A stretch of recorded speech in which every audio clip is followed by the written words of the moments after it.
আজকে নিয়ে এসেছি তালের মালপোয়ার রেসিপি নিয়ে। একবার খেলেই আপনাদের মনে হবে আর একবার খাই, এত দারুণ খেতে, এটা জাস্ট মুখে লেগে থাকবে। ভিডিওটা ভালো লাগলে অবশ্যই একটা লাইক এবং সকলের সাথে শেয়ার করার অনুরোধ রইল।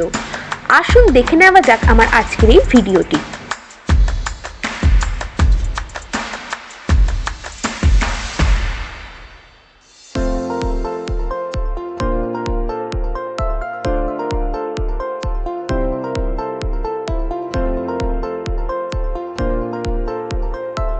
তালের মালপোয়া তৈরি করবার জন্য সবার প্রথমে আমি নিয়ে নিয়েছি 2 কাপ তালের পাল্প।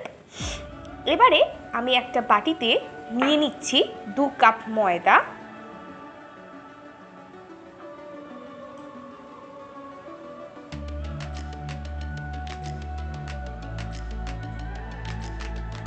নিয়ে নিচ্ছি 1 কাপ সুজি,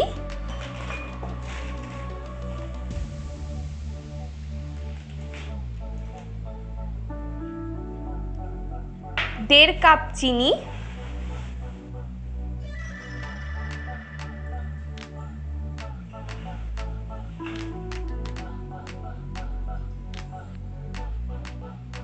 আর দিচ্ছি সামান্য পরিমাণে নুন। এবারে একটু ড্রাই ইনগ্রেডিয়েন্টস গুলোকে মিক্স করে নেব।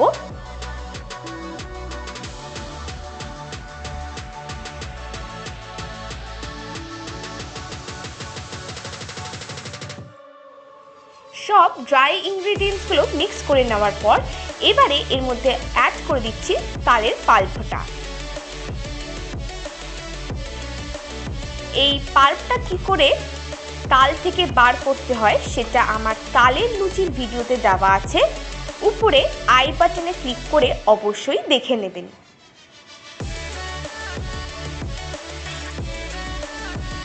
ভালো করে মিক্স করে নেওয়ার পর এবারে একটা ঘন ব্যাটার তৈরি করবার জন্য দুধ অ্যাড করতে থাকবো।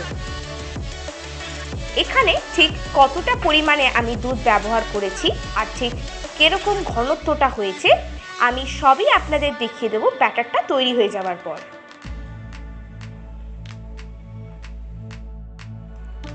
দেখতেই পাচ্ছেন ব্যাটারটা ঠিক আমি এরকম তৈরি করেছি, খুব একটা মোটাও না এবং খুব একটা পাতলাও না।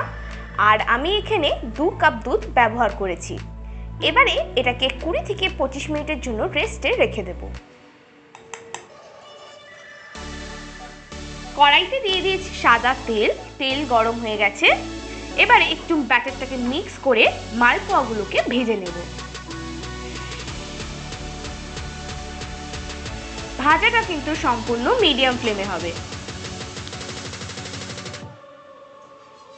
এবারে সাইড থেকে একটু তেলগুলোকে আমি একটু ছেটাতে থাকবো।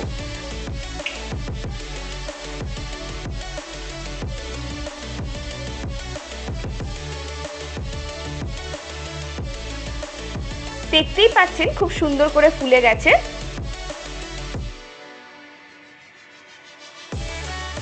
এক পিঠ ভাজা হয়ে গেছে, এবার আমি অপর দিক পাল্টে দেব।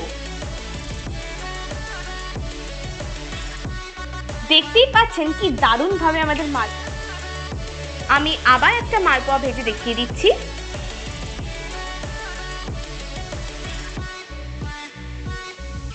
এই মালপোয়া ভাজাটা কিন্তু সম্পূর্ণ মিডিয়াম ফ্লেমে হবে।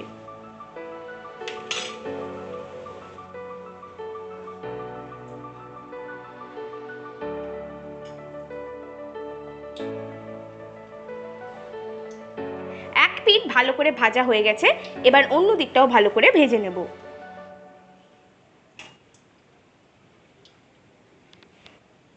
দেখতেই পাচ্ছেন মালপোয়া ভাজাটা আমাদের একদম রেডি। এবারে চলুন এটাকে গরম গরম পরিবেশন করি।